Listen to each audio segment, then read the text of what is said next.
Siapa sangka, semangkuk bubur jagung yang aku hidangkan untuk tamu tak dikenal saat badai, ternyata merubah hidupku selamanya. Sebelum kita mulai lebih lanjut, yuk, tekan tombol suka, serta tombol subscribe agar tidak ketinggalan kisah menarik lainnya. Dan jangan lupa absen asal kota Bapak Ibu di kolom komentar. Semoga rezeki kita semua dilancarkan, kesehatan kita diberkahi, dan keluarga kita selalu harmonis dalam lindungannya. Amin. Langit di atas desa Sukamulya sudah gelap gulita sejak siang tadi. Seolah matahari sedang mogok kerja dan membiarkan awan mendung menguasai segalanya. Angin kencang bertiup dari arah lembah, membawa aroma tanah basah yang menyengat hidung, pertanda sebentar lagi air akan tumpah ruah dari langit. Aku buru-buru menarik tali terpal plastik untuk menutupi kebun bunga krisan peninggalan bapak, harta satu-satunya yang masih tersisa dan bisa aku banggakan. Bunga-bunga ini memang cantik, tapi sifatnya manja sekali. Kena air hujan berlebih sedikit saja langsung layu dan busuk, persis seperti orang kota yang tidak bisa hidup tanpa pendingin ruangan. Tanganku yang kasar dan penuh noda tanah bergerak cekatan mengikat ujung terpal ke tiang bambu, berpacu dengan tetesan air pertama yang mulai jatuh satu persatu mengenai pipiku. Kebun bunga ini terletak tepat di belakang rumah papanku yang sudah tua. Posisinya agak tinggi di lereng bukit sehingga aku bisa melihat pemandangan desa di bawah sana yang mulai kabur tertutup kabut. Namaku Laras, wanita berusia 28 tahun yang oleh warga kampung sering dipanggil dengan sebutan janda kembang. Padahal nasibku tidak seindah bunga yang sedang mekar. Justru lebih mirip bunga layu yang lupa disiram. Suamiku pergi meninggalkan rumah 2 tahun lalu karena tidak kuat hidup susah setelah usahanya di kota bangkrut. Meninggalkan aku sendirian mengurus utang dan tanah warisan ini. Orang bilang janda itu hidupnya enak dan bebas. Tapi kalau janda miskin yang kerjanya mencangkul tanah seharian sepertiku, yang tergoda paling hanya nyamuk kebun dan lintah sawah. Belum sempat aku selesai mengecek ikatan terpal di sudut paling ujung. Suara deru motor yang sangat berisik terdengar memecah keheningan sore. Suara knalpotnya cempreng dan menyakitkan telinga. Seolah knalpot itu sedang berteriak minta tolong karena dipaksa bekerja terlalu keras menanjak jalanan berbatu. Aku sudah hafal betul suara motor itu. Bahkan tanpa menoleh pun aku tahu siapa tamu tak diundang yang berani datang saat cuaca sedang buruk begini. Itu pasti Bagas, mantan pacar masa kecilku yang sekarang sudah berubah wujud menjadi juragan tanah paling menyebalkan di seluruh kecamatan. Dia adalah jenis orang yang kalau datang bertamu, bukannya membawa kue, malah membawa masalah dan sakit kepala. Benar saja dugaan aku. Sebuah motor bongsor berwarna merah berhenti tepat di depan pagar bambu rumahku yang sudah reot. Bagas turun dengan gaya yang dibuat-buat, membetulkan rambutnya yang klimis karena terlalu banyak diolesi minyak rambut. Baunya luar biasa menyengat.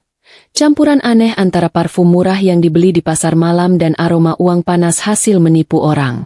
Dia memakai kemeja batik yang licin dan sepatu kulit mengkilap. Sebuah pilihan pakaian yang sangat bodoh untuk dipakai ke daerah berlumpur seperti ini.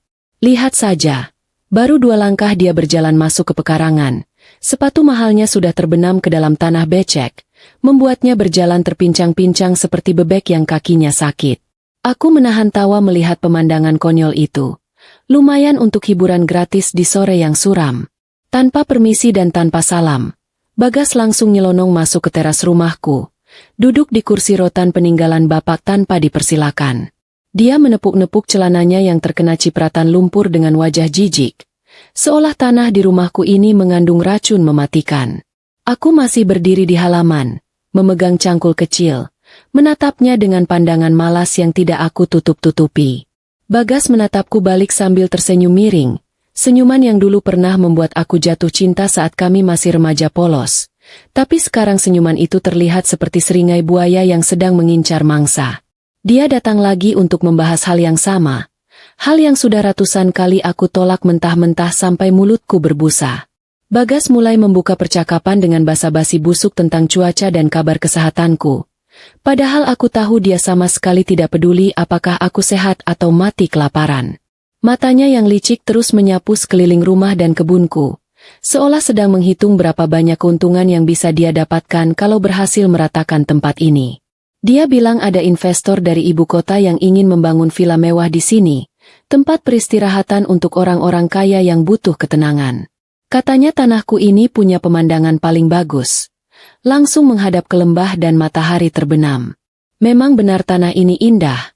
Tapi bukan berarti bisa ditukar dengan tumpukan uang kertas yang akan habis dalam sekejap mata. Aku meletakkan cangkul di sudut teras dan duduk di dingklik kayu kecil, menjaga jarak aman darinya. Bagas kemudian mengeluarkan sebuah amplop coklat tebal dari tas kulit yang dia bawa, meletakkannya di meja dengan bunyi gedebuk yang cukup keras. Dia bilang di dalam amplop itu ada uang tunai sebagai tanda jadi. Jumlahnya cukup untuk membuat aku hidup santai selama 2 tahun tanpa perlu berkebun. Dia juga berjanji akan memberikan bonus tambahan kalau aku mau pindah minggu ini juga. Caranya bicara sangat meremehkan. Seolah-olah aku ini pengemis yang akan langsung bersujud syukur begitu melihat uang. Dia lupa kalau aku ini anak bapakku. Petani keras kepala yang lebih memilih makan nasi dengan garam daripada harus menjual harga diri. Dengan tenang aku menggeser amplop itu kembali ke arahnya menggunakan ujung jari telunjuk. Seolah benda itu adalah sampah yang menjijikan. Aku katakan padanya dengan suara datar namun tegas, bahwa tanah ini tidak dijual, tidak hari ini, tidak besok, dan tidak sampai kiamat pun. Ini adalah tanah tempat bapak dan ibuku dimakamkan, tanah tempat aku belajar berjalan, dan tanah yang menghidupi aku sampai detik ini. Menjual tanah ini sama saja dengan menjual nyawaku sendiri. Bagas terlihat tersinggung dengan penolakanku. Wajahnya memerah padam, lebih merah dari bunga mawar yang gagal mekar di kebun sebelah. Dia tidak terbiasa ditolak, apalagi oleh seorang janda miskin yang menurut hitungan matematikanya sangat butuh uang. Mulailah keluar sifat aslinya yang arogan dan pemaksa. Bagas berdiri dari kursi, menunjuk-nunjuk wajahku dengan telunjuknya yang memakai cincin batu akik besar. Dia mulai mengancam soal status kepemilikan tanahku yang lemah di mata hukum. Memang benar, aku tidak memegang sertifikat hak milik yang resmi. Hanya ada surat girik tua dan catatan desa yang kertasnya sudah menguning dimakan rayap. Bagas bilang hukum di negara ini tajam ke bawah, dan aku ada di posisi paling bawah, siap untuk diinjak kapan saja. Dia mengancam kalau aku tidak mau menerima uang baik-baik, dia akan menggunakan cara kasar dan aku akan diusir paksa tanpa mendapatkan peser pun. Ancaman itu terdengar menakutkan. Tapi aku berusaha menyembunyikan getar ketakutan di tanganku dengan mengepalkan jemari erat-erat. Hujan mulai turun semakin deras. Suara gemuruh petir terdengar bersahutan di kejauhan, seolah alam sedang marah mendengar ucapan sombong Bagas. Dia terlihat gelisah melihat langit yang semakin gelap, takut kehujanan dan merusak penampilan necisnya.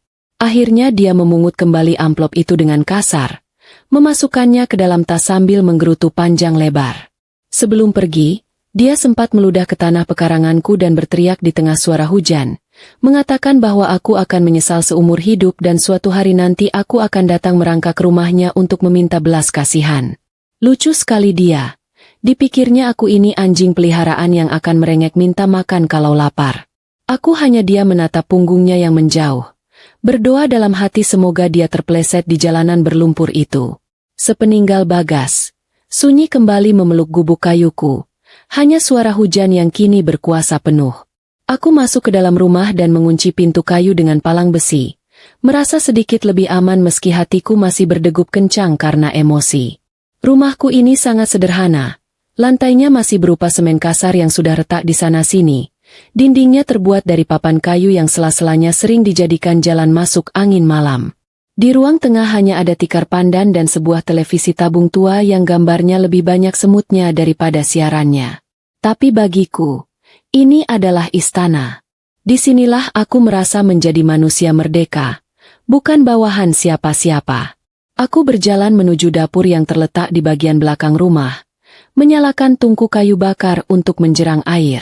Gas LPG sedang mahal dan langka, jadi aku harus hemat dengan kembali menggunakan cara lama. Asap mengepul memenuhi ruangan dapur yang sempit, membuat mataku sedikit perih. Tapi aroma kayu terbakar ini entah kenapa selalu berhasil menenangkan pikiranku. Sambil menunggu air mendidih, aku merenung memikirkan ancaman Bagas tadi. Jujur saja, aku takut.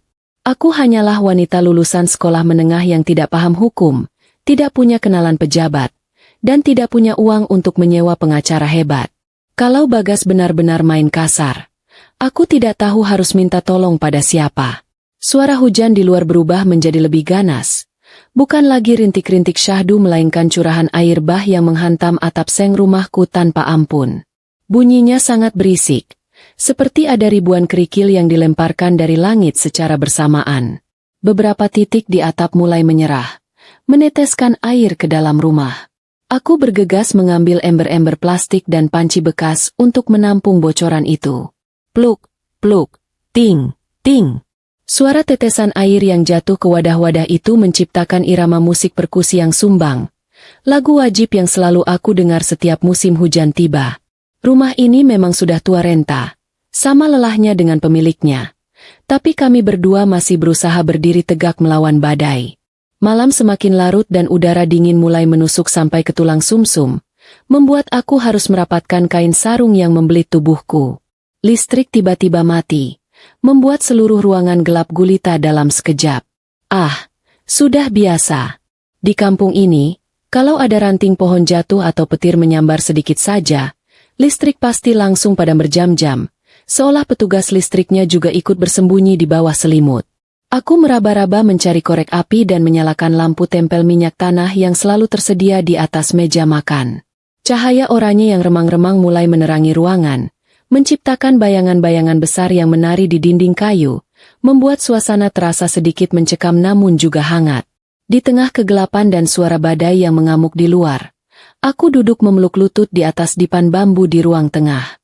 Pikiranku melayang kemana-mana, membayangkan nasib bunga-bunga krisan di kebun.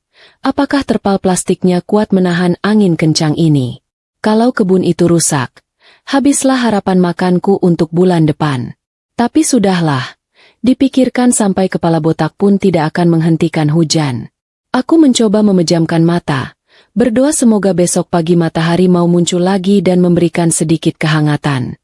Aku laras, janda penjual bunga dari lereng bukit, dan aku berjanji pada diriku sendiri tidak akan menyerah pada juragan tanah, pada hujan badai, ataupun pada nasib buruk, setidaknya tidak untuk malam ini. Hujan malam ini bukan lagi sekadar air yang turun dari langit, melainkan seperti amarah alam yang ditumpahkan tanpa sisa ke atas bumi. Suara hantamannya di atap seng rumahku terdengar mengerikan, bukan lagi gemericik syahdu pengantar tidur, melainkan dentuman keras seolah ada ribuan batu kerikil yang dilemparkan serentak oleh raksasa yang sedang mengamuk. Angin kencang bertiup meliuk-liuk, menyusup masuk melalui celah-celah papan dinding yang renggang, membuat nyala api pada lampu tempel di atas meja bergoyang-goyang panik seperti sedang menari ketakutan. Aku merapatkan kain sarung kumal yang membelit tubuh, mencoba mencari sisa-sisa kehangatan di tengah udara dingin yang menusuk sampai ke sumsum tulang. Malam ini, Desa Sukamulya benar-benar sedang diuji, dan aku merasa sangat kecil, sendirian di tengah kepungan kegelapan yang pekat. Dari balik jendela kaca yang buram karena embun, aku mencoba mengintip keadaan di luar, meskipun jarak pandangku tak lebih dari 5 meter. Gelap gulita menyelimuti segalanya.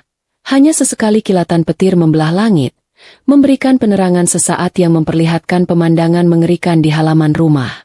Pohon mangga tua di samping pagar terlihat melengkung hebat dihajar angin. Daun-daunnya rontok beterbangan tak tentu arah, persis seperti rambut orang gila yang sedang dijambak. Parit kecil di depan rumah yang biasanya kering kerontang kini sudah meluap. Airnya yang berwarna coklat pekat mengalir deras membawa sampah ranting dan lumpur, nyaris menyentuh teras depan.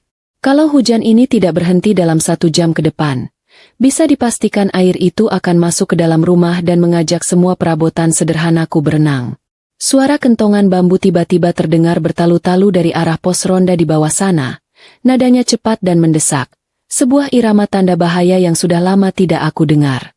Jantungku berdegup kencang, seirama dengan pukulan kentongan itu, membayangkan hal buruk apa yang sedang terjadi di pemukiman warga di kaki bukit.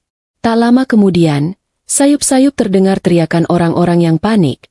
Suara sirine toa masjid yang memberikan pengumuman terputus-putus kalah oleh suara guntur, dan tangis bayi yang melengking. Rupanya, tanggul sungai Cikahuripan yang membelah desa kami sudah tidak kuat menahan debit air kiriman dari gunung. Tanggul itu jebol dan memuntahkan air bah ke jalanan utama dan rumah-rumah warga. Kepanikan mulai merayap naik ke kepalaku, membayangkan jalan desa yang kini pasti sudah berubah menjadi sungai lumpur yang ganas. Rumahku memang berada di dataran yang agak tinggi, letaknya di pinggang bukit, jadi kemungkinan besar air bah dari sungai tidak akan sampai merendam gubuk reot ini. Tapi, itu berarti aku terjebak. Jalan satu-satunya menuju pusat desa pasti sudah terputus total, tertutup longsoran tanah merah atau genangan air setinggi dada orang dewasa. Aku seperti terdampar di sebuah pulau terpencil di tengah lautan badai, tanpa perahu, tanpa sinyal telepon, dan tanpa teman bicara selain cicak di dinding yang mungkin juga sedang berdoa minta selamat.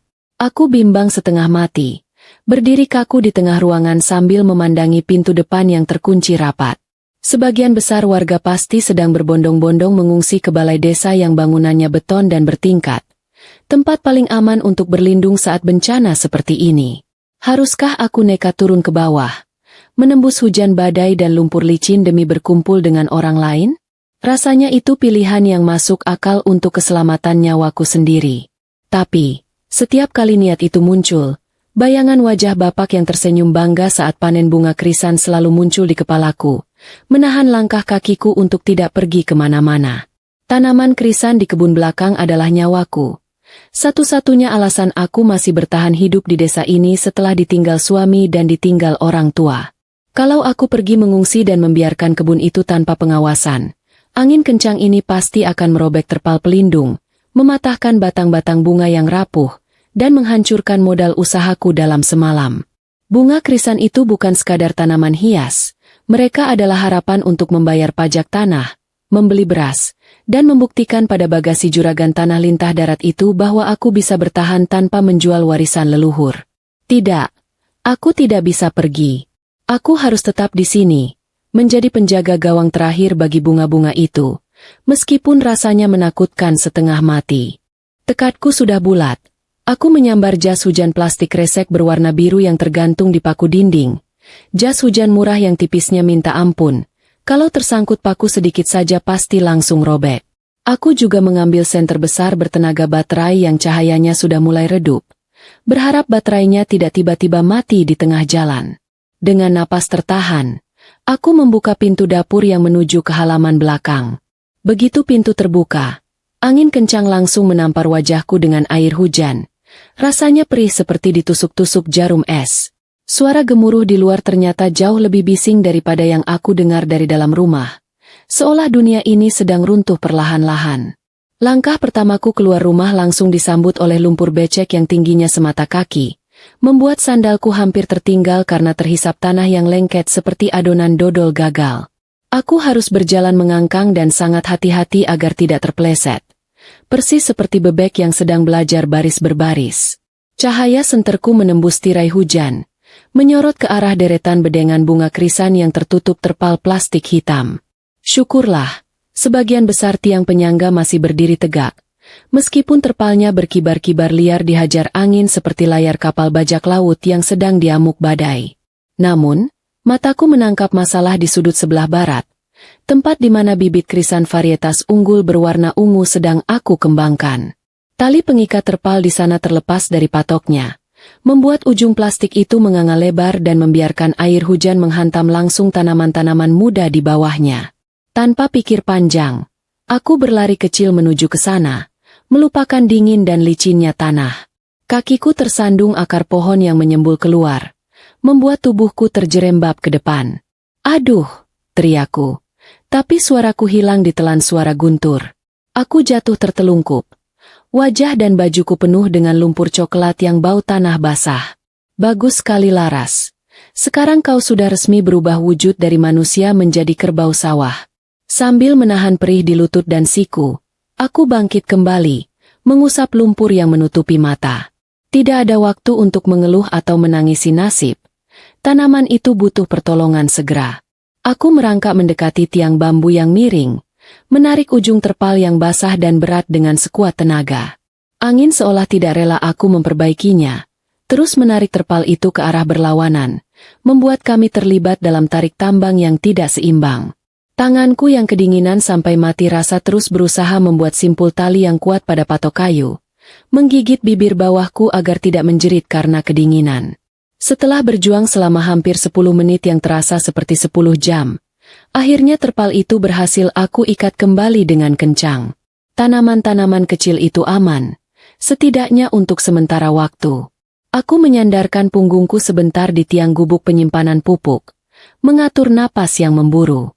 Di tengah kegelapan dan hujan deras ini, aku merasa bangga pada diriku sendiri. Mungkin aku miskin, mungkin aku janda, dan mungkin aku sekarang kotor penuh lumpur seperti orang gila. Tapi aku tidak lari dari tanggung jawab. Aku menjaga apa yang diamanahkan Bapa padaku. Dan itu sudah cukup menjadi alasan untuk tetap berdiri tegak. Aku kembali masuk ke dalam rumah dengan kondisi yang mengenaskan. Air menetes dari ujung rambut hingga ujung kaki, membuat lantai dapurku banjir seketika. Menggigil hebat. Aku segera melepas pakaian basah dan membilas tubuh dengan air di ember kamar mandi yang dinginnya bukan main. Setelah berganti dengan pakaian kering dan melilitkan selimut tebal, aku kembali ke ruang tengah, duduk di depan lampu tempel yang apinya mulai mengecil karena minyaknya mau habis. Perutku berbunyi keroncongan. Protes keras karena belum diisi makanan berat sejak sore tadi. Tapi nafsu makanku hilang entah kemana, tertutup oleh rasa was-was dan lelah. Suasana di luar sedikit berubah. Suara kentongan tanda bahaya sudah tidak terdengar lagi. Mungkin banjir di bawah sana sudah stabil atau semua orang sudah sibuk di pengungsian. Yang tersisa kini hanya suara hujan yang konstan, monoton, dan membius. Kesendirian mulai merayap masuk ke dalam hati. Rasa sepi yang dingin dan ngilu. Dulu, kalau hujan deras begini, ada suami yang menemani, atau setidaknya ada bapak dan ibu yang bercerita sambil makan ubi rebus. Sekarang, teman bicaraku hanya bayangan hitam di dinding. Aku mencoba menghibur diri dengan bersenandung pelan. Lagu daerah yang sering dinyanyikan ibu dulu, suaraku parau dan sumbang, tapi lumayan untuk memecah keheningan yang mencekam. Tiba-tiba, telingaku menangkap suara lain di luar sana, berbeda dari suara alam yang sejak tadi mendominasi. Suara itu terdengar seperti deru mesin yang dipaksakan, meraung-raung berat, diselingi suara roda yang berputar licin di atas lumpur. Aneh, pikirku. Siapa orang gila yang berani berkendara di jalanan menanjak menuju bukit ini dalam kondisi badai dan jalan putus? Apakah itu Bagas yang nekat datang lagi untuk mengusirku? Ah, tidak mungkin. Nyali Bagas itu ciut kalau kena air sedikit. Apalagi badai begini. Atau mungkin petugas penyelamat yang sedang patroli? Aku berdiri, mendekatkan telinga ke pintu kayu, mencoba memastikan pendengaranku tidak salah. Suara mesin itu semakin dekat. Lalu terdengar bunyi benturan keras, seperti logam menabrak batu, diikuti suara mesin yang mati mendadak. Hening sejenak. Lalu terdengar suara teriakan samar-samar, suara manusia. Rasa takut dan penasaran bercampur aduk di dadaku. Di satu sisi, aku takut kalau itu orang jahat yang memanfaatkan situasi sepi. Tapi di sisi lain, nuraniku berkata mungkin ada orang yang celaka dan butuh pertolongan. Dengan tangan gemetar, aku meraih kembali senter yang tergeletak di meja. Aku membuka sedikit palang pintu, mengintip keluar melalui celah sempit. Cahaya senterku menyorot ke arah jalan setapak di depan rumah yang menanjak curam. Di sana, di tengah hujan lebat, terlihat siluet sebuah mobil besar berwarna hitam yang posisinya miring. Separuh badannya terperosok ke dalam parit besar di pinggir jalan. Asap tipis mengepul dari kap mesinnya. Itu bukan mobil warga desa sini. Mobil itu terlalu mewah dan besar untuk ukuran jalan kampung kami. Hatiku berdebar kencang. Siapa mereka? Mengapa mereka bisa tersesat sampai ke jalan buntu di ladang bungaku ini? Di tengah keraguan itu, aku melihat pergerakan dari arah mobil. Seseorang keluar, berjuang melawan lumpur, memapah seseorang lainnya yang terlihat lemah.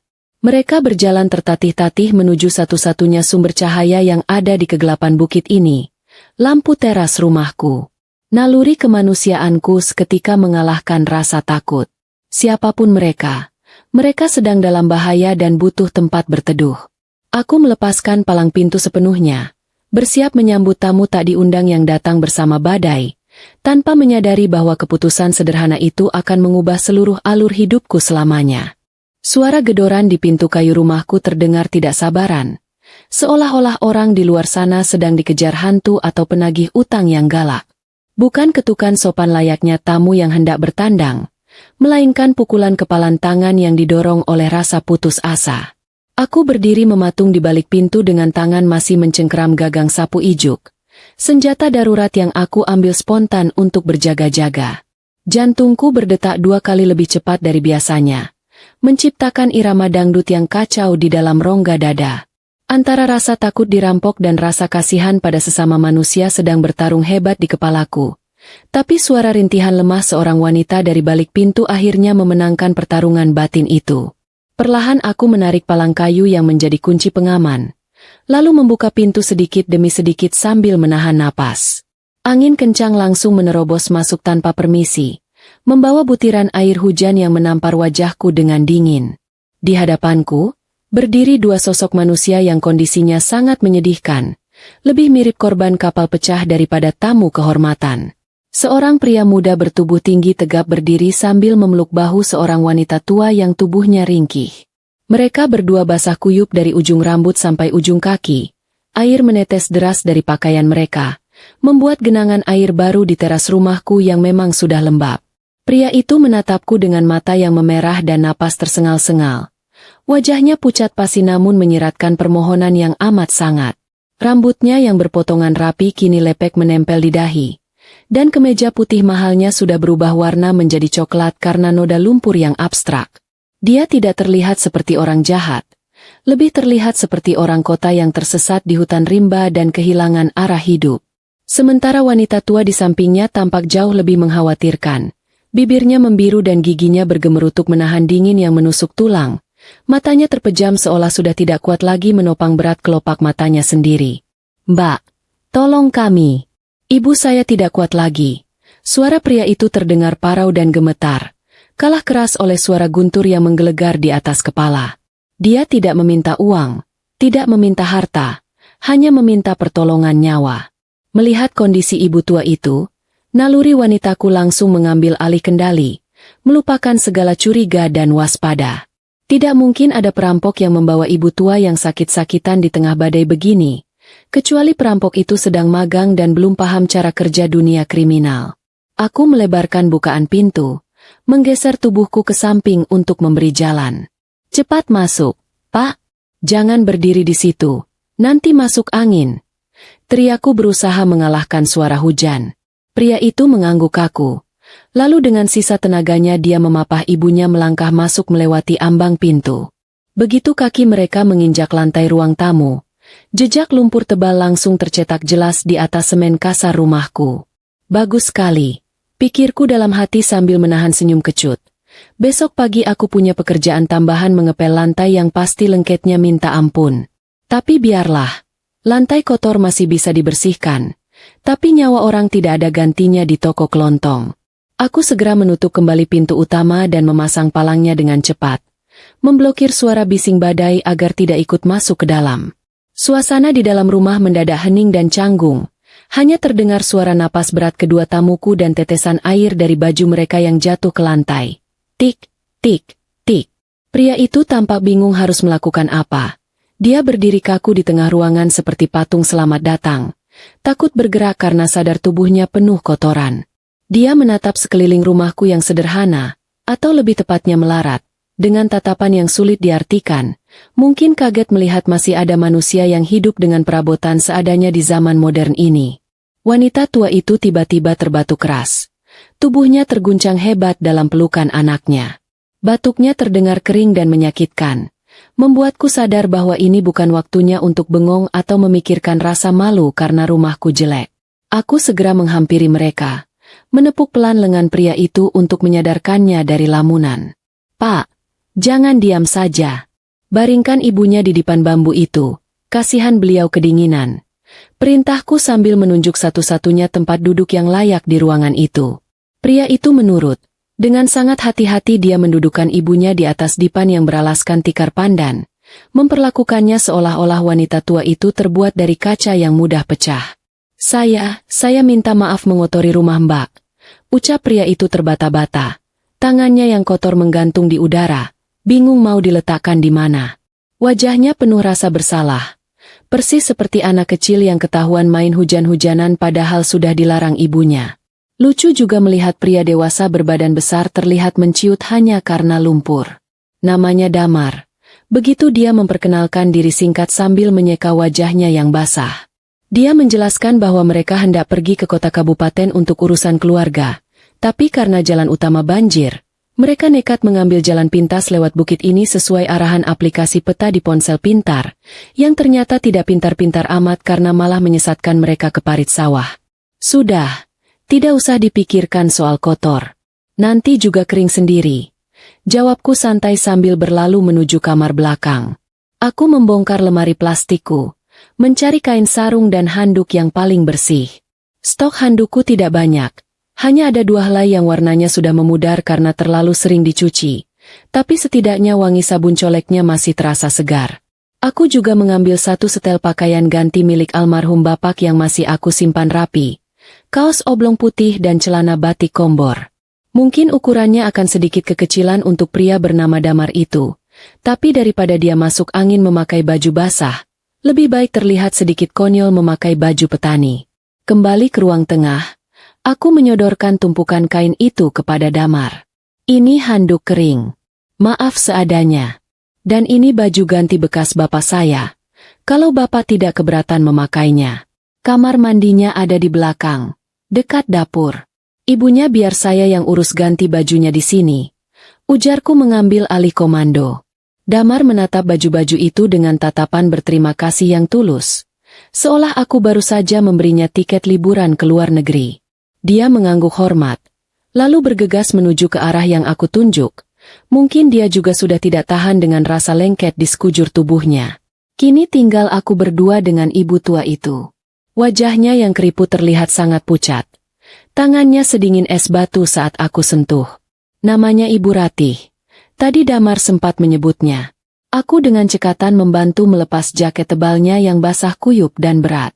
Kasihan sekali. Pakaian mahal ini justru menjadi penjara dingin yang menyiksa tubuhnya. Dengan telaten, aku menyeka tubuh ringkihnya menggunakan handuk kering, menggosok-gosok telapak kaki dan tangannya agar aliran darahnya kembali lancar. Beliau hanya pasrah. Matanya menatapku sayu, mulutnya gumam mengucapkan terima kasih yang nyaris tak terdengar. Tahan sebentar ya, Bu. Kita ganti baju yang hangat dulu. Hiburku sambil memakaikan daster batik panjang milikku yang ukurannya cukup besar. Daster ini adalah baju favoritku untuk tidur. Bahannya adem tapi hangat, meskipun motif bunganya sudah agak norak. Setelah selesai berganti pakaian kering, aku membungkus tubuh Ibu Ratih dengan selimut tebal bermotif macan. Selimut legendaris yang sepertinya dimiliki oleh separuh penduduk desa ini. Beliau tampak sedikit lebih nyaman. Napasnya mulai teratur meski tubuhnya masih sesekali menggigil kecil. Aku mengganjal kepalanya dengan bantal kapuk agar posisinya lebih enak. Damar keluar dari arah dapur. Penampilannya sudah berubah total. Dia kini memakai kaos oblong putih yang agak ketat di bagian dada dan celana batik bapak yang panjangnya menggantung di atas mata kaki. Dia terlihat sangat aneh tapi juga menggelikan. Aura orang kaya dan pejabatnya luntur seketika berganti menjadi aura pemuda kampung yang siap pergi meronda. Aku harus menggigit bibir bawahku kuat-kuat agar tidak tertawa terbahak-bahak melihat pemandangan itu. Syukurlah dia sendiri tidak sadar betapa lucunya dia sekarang. Wajahnya masih terlihat cemas menatap ibunya. Bagaimana keadaan ibu? Tanyanya sambil berlutut di samping dipan, memegang tangan ibunya dengan lembut. Tatapannya penuh kasih sayang, membuat hatiku sedikit tersentuh. Ternyata di balik penampilannya yang necis dan mobil mewahnya yang nyungsep di parit, dia adalah anak yang berbakti. Jarang-jarang ada laki-laki zaman sekarang yang mau repot-repot memapah ibunya menembus badai. Biasanya mereka lebih sibuk menyelamatkan ponselnya duluan. Melihat interaksi mereka, rasa curigaku yang tersisa benar-benar menguap hilang tak berbekas. Mereka hanyalah manusia biasa yang sedang apes. Sama sepertiku yang sering apes dalam urusan asmara. Ibu Ratih cuma kedinginan dan kelelahan. Pak Damar, butuh istirahat dan air hangat. Jelasku sambil membereskan pakaian basah mereka yang berserakan di lantai. Bapak jaga ibu sebentar. Saya mau buatkan teh hangat dan bubur di dapur. Kebetulan tadi sore saya masak bubur jagung. Lumayan buat ganjal perut. Damar menoleh ke arahku. Matanya berbinar mendengar kata makanan. Mungkin perutnya juga sudah protes keras sejak tadi. Dia mengangguk cepat, mengucapkan terima kasih lagi dan lagi sampai aku bosan mendengarnya.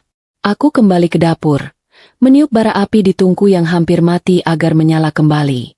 Di luar, hujan masih belum menunjukkan tanda-tanda akan berhenti, seolah langit sedang menangis terseduh-seduh meratapi nasib kami yang terjebak di gubuk kecil ini. Tapi anehnya, suasana di dalam rumah kini terasa berbeda. Bukan lagi sepi dan mencekam seperti tadi, melainkan terasa lebih hidup. Kehadiran dua orang asing ini entah bagaimana telah mengusir hantu kesepian yang biasanya menemaniku setiap malam. Sambil mengaduk bubur jagung yang mengebulkan asap harum manis, aku tersenyum sendiri. Siapa sangka, malam badai yang aku takutkan justru membawakan tamu yang akan mengisi perut lapar dan rumah kosongku. Takdir memang suka bercanda dengan cara yang misterius. Setelah bubur matang, aku menuangkannya ke dalam 2 mangkuk ayam jago yang pinggirannya sudah agak gumpil. Asap tipis mengepul membawa aroma manis jagung dan santan yang menggugah selera. Aku membawa nampan berisi bubur dan teh jahe panas ke ruang tengah. Ibu Ratih sudah membuka matanya lebih lebar. Dia mencoba duduk dibantu oleh Damar. Saat melihat mangkuk bubur itu, senyum tipis terukir di bibir pucatnya. "Maaf ya, nak, kami merepotkan." Suaranya lirih namun terdengar sangat lembut dan berwibawa. Tipe suara nenek-nenek baik hati yang sering ada di dongeng sebelum tidur. "Tidak repot sama sekali, Bu. Anggap saja rumah sendiri, walaupun rumahnya cuma begini," jawabku sambil meletakkan nampan di meja kecil. Kami bertiga duduk melingkar di atas tikar, menikmati bubur jagung hangat di tengah kepungan suara hujan. Untuk sesaat, perbedaan status sosial, masalah sengketa tanah dengan Bagas, dan mobil mewah yang nyaris jadi bangkai di parit, semuanya terlupakan. Yang ada hanyalah kehangatan sederhana dari semangkuk bubur dan rasa syukur karena masih diberi tempat berteduh yang kering. Malam ini, gubukku bukan lagi sekadar tumpukan kayu tua, melainkan sebuah perahu penyelamat bagi 3 jiwa yang sedang bertahan hidup dari badai dunia. Bubur jagung buatanku sebenarnya jauh dari kata mewah. Hanya jagung manis hasil kebun sendiri yang diparut kasar, dimasak dengan santan kelapa encer, dan ditaburi sedikit garam serta gula merah. Tidak ada daging ayam suwir, tidak ada kerupuk, apalagi bawang goreng renyah seperti bubur ayam langganan orang kota. Namun, melihat cara Damar dan Ibu Ratih menyantapnya, orang yang melihat pasti akan mengira aku baru saja menyuguhkan hidangan kerajaan yang resepnya dijaga ketat oleh 7 turunan. Damar makan dengan lahap. Sesekali meniup sendoknya yang mengepulkan asap, melupakan citranya sebagai pria berkelas yang mungkin biasanya makan pakai garpu dan pisau perak. Rupanya, badai dan rasa lapar adalah bumbu penyedap rasa paling jujur yang pernah ada di dunia ini. Ibu Ratih makan lebih pelan. Setiap suapan dia nikmati dengan mata terpejam, seolah sedang meresapi kenangan yang terselip di antara butiran jagung itu. Wajahnya yang tadi pucat pasi perlahan mulai merona merah. Tanda bahwa hangatnya bubur dan jahe sudah mulai bekerja mengusir dingin dari tubuh rentanya. Tiba-tiba dia meletakkan sendoknya, menatapku dengan mata yang berkaca-kaca, lalu tersenyum sangat manis. Beliau bilang rasa bubur ini mengingatkannya pada masa kecilnya dulu di desa. Masakan ibunya yang sudah puluhan tahun tidak pernah ia rasakan lagi di kota besar yang serba instan. Mendengar itu, dadaku rasanya mekar. Ada rasa bangga yang menyelinap masuk. Ternyata tangan kasarku ini masih bisa membuat orang lain bahagia. Suasana canggung yang tadi sempat menyelimuti kami perlahan mencair seiring habisnya isi mangkuk. Damar meletakkan mangkuk kosongnya di atas nampan, lalu menyandarkan punggungnya ke dinding papan rumahku dengan napas lega, persis seperti orang kekenyangan setelah hajatan. Dia mulai bertanya tentang hidupku, pertanyaan wajar yang basa-basi, seperti kenapa aku tinggal sendirian di tempat terpencil begini. Aku menjawabnya dengan jujur tapi santai, tanpa bumbu drama atau air mata buaya.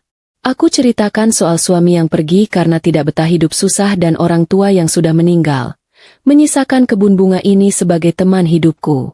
Damar mendengarkan dengan seksama, tidak menyela, dan yang paling penting, tatapannya tidak merendahkan atau penuh rasa kasihan yang dibuat-buat. Dia mendengarkan layaknya seorang teman lama. Lucu juga kalau diperhatikan. Damar yang gagah itu kini terlihat seperti anak pramuka yang salah kostum memakai baju almarhum bapakku. Kaos oblong putih itu terlalu ketat di bagian dada dan lengan, membuat otot-ototnya tercetak jelas, sementara celana batik bapak terlalu pendek untuk kakinya yang jenjang, menggantung di atas mata kaki alias cingkrang. Setiap kali dia bergerak mengubah posisi duduk, dia harus menarik-narik ujung celananya karena risih. Aku harus berpura-pura batuk beberapa kali untuk menutupi tawa yang mau meledak. Kalau saja ada kamera, sudah pasti aku potret dia dan aku jadikan pajangan di dinding sebagai peringatan untuk tamu-tamu sombong lainnya. Orang kaya pun bisa terlihat konyol kalau masuk ke gubuk laras. Jam dinding tua yang jarumnya sering macet menunjukkan pukul 11 malam. Mata Ibu Ratih sudah terlihat sangat berat. Beberapa kali kepalanya terangguk-angguk menahan kantuk. Melihat itu, aku segera bangkit berdiri dan menawarkan satu-satunya kamar tidur yang aku punya untuk mereka beristirahat. Awalnya mereka menolak keras, terutama Damar yang merasa tidak enak hati karena sudah merepotkan, apalagi sampai mengusir tuan rumah dari kamarnya sendiri. Mereka bersikeras mau tidur di tikar ruang tamu saja. Tapi aku ini Laras, wanita keras kepala yang kalau sudah punya mau, tembok beton pun bisa aku tembus. Aku memaksa mereka dengan alasan kesehatan Ibu Ratih yang tidak boleh kena angin malam dari celah dinding ruang tengah yang renggang. Akhirnya mereka menyerah kalah berdebat denganku. Aku menuntun Ibu Ratih masuk ke kamar tidurku yang ukurannya cuma sepetak, 3 kali 3 meter. Di sana hanya ada dipan kayu dengan kasur kapuk yang sudah agak kempes di tengah. Ditutupi sprei motif bunga mawar yang warnanya sudah pudar tapi wanginya selalu aku jaga. Tidak ada pendingin ruangan. Hanya ada kipas angin kecil yang baling-balingnya berdebu dan jendela nako yang tertutup gorden kain perca. Namun bagi Ibu Ratih, kasur kapuk itu sepertinya terlihat seperti kasur hotel bintang 5. Begitu tubuhnya menyentuh kasur, beliau langsung menarik selimut sampai sebatas leher, mendesah panjang penuh kelegaan. Damar berdiri di ambang pintu kamar, menatap ibunya yang mulai terlelap dengan tatapan lega, lalu beralih menatapku yang sedang merapikan letak bantal. Jarak kami sangat dekat, hanya terpisah 1 langkah kaki, dan untuk pertama kalinya aku bisa melihat wajahnya dengan jelas di bawah cahaya lampu kamar yang lebih terang. Ada guratan lelah yang nyata di wajahnya, tapi matanya tajam dan cerdas. Jenis mata yang biasa melihat peluang bisnis tapi malam ini hanya melihat ketulusan. Dia berbisik mengucapkan terima kasih sekali lagi, suaranya rendah dan berat, membuat bulu kuduku sedikit meremang, bukan karena takut, tapi karena sensasi aneh yang jarang aku rasakan. Dia bertanya aku akan tidur di mana, dan dengan santai aku menunjuk dapur. Bilang kalau di sana hangat dekat tungku dan aku bisa tidur sambil berdiri kalau perlu. Dia tersenyum kecil, senyum yang tulus, bukan senyum buaya seperti milik Bagas. Setelah memastikan pintu kamar tertutup rapat agar mereka punya privasi, aku kembali ke ruang tengah dan menggelar tikar pandan lain di dekat pintu dapur. Sisa hawa panas dari tungku kayu bakar memang membuat area ini menjadi tempat paling hangat di seluruh rumah. Aku mengambil bantal kursi yang tipis dan menyelimuti tubuhku dengan kain jarik panjang. Rasanya memang keras dan tidak nyaman tidur di lantai semen begini. Punggungku pasti akan protes besok pagi, tapi hatiku rasanya ringan sekali, seringan kapas. Ada kepuasan batin yang tidak bisa dibeli dengan uang ketika kita bisa memberikan tempat bernaung bagi orang yang membutuhkan. Meskipun tempat itu hanyalah gubuk reot yang hampir roboh. Di luar sana, hujan badai masih belum mau berhenti. Suaranya masih menderu-deru seolah ingin merobohkan dunia. Tapi anehnya, suara menakutkan itu sekarang terdengar seperti nyanyian pengantar tidur bagiku. Aku berbaring menatap langit-langit rumah yang penuh sarang laba-laba, sambil tersenyum-senyum sendiri mengingat penampilan Damar dengan celana cingkrangnya. Malam ini aku tidak sendirian. Ada napas manusia lain di rumah ini. Meskipun mereka orang asing yang entah datang dari mana, kehadiran mereka membuat gubukku terasa lebih hidup. Sambil memeluk guling yang sudah lepes, aku perlahan memejamkan mata, berharap mimpi indah malam ini, dan berharap besok pagi banjir sudah surut agar tamu-tamuku bisa pulang dengan selamat.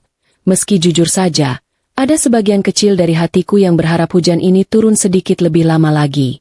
Matahari pagi menyelinap malu-malu lewat celah dinding papan. Cahayanya jatuh tepat di mataku yang masih terasa lengket karena kurang tidur. Aku menggeliat pelan, mencoba meluruskan punggung yang rasanya seperti habis dipukuli satu kampung gara-gara tidur di lantai semen beralaskan tikar tipis. Suara burung kutilang yang berkicau riang di pohon mangga depan rumah menjadi alarm alami yang jauh lebih merdu daripada suara guntur semalam.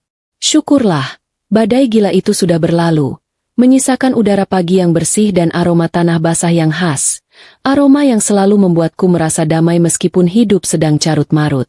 Aku bangkit dan melipat selimut jarik, lalu bergegas menuju gentong air untuk mencuci muka. Dinginnya air pegunungan langsung menampar kesadaranku hingga pulih 100%. Saat aku melongo ke ruang tengah, ternyata dipan bambu sudah rapi, bantal sudah disusun tegak, dan selimut macan legendaris itu sudah terlipat rapi di ujung kasur. Wah, tamuku ternyata orang yang tahu sopan santun, tidak seperti Bagas yang kalau bertamu sukanya bikin berantakan. Aku mendengar suara percakapan pelan dari arah teras depan. Rupanya Damar dan Ibu Ratih sudah bangun lebih dulu dan sedang menikmati udara pagi. Pemandangan di teras depan membuatku ingin tertawa lagi. Damar masih memakai celana batik bapak yang cingkrang alias menggantung di atas mata kaki, dipadu dengan kaos oblong putih yang kekecilan. Dia sedang berdiri berkacak pinggang menatap ke arah jalanan bawah. Sementara Ibu Ratih duduk tenang di kursi rotan sambil memandangi kebun bungaku yang berantakan sisa badai. Saat melihatku keluar, Damar langsung tersenyum lebar. Wajahnya terlihat jauh lebih segar meski ada lingkaran hitam samar di bawah matanya. "Selamat pagi, Mbak Laras. Maaf kami bangun kepagian. Udaranya enak sekali di sini." Sapanya ramah. Ternyata, sinyal telepon sudah kembali normal seiring redanya badai. Damar bercerita bahwa dia sudah menghubungi sopir dan tim penjemput sejak subuh tadi.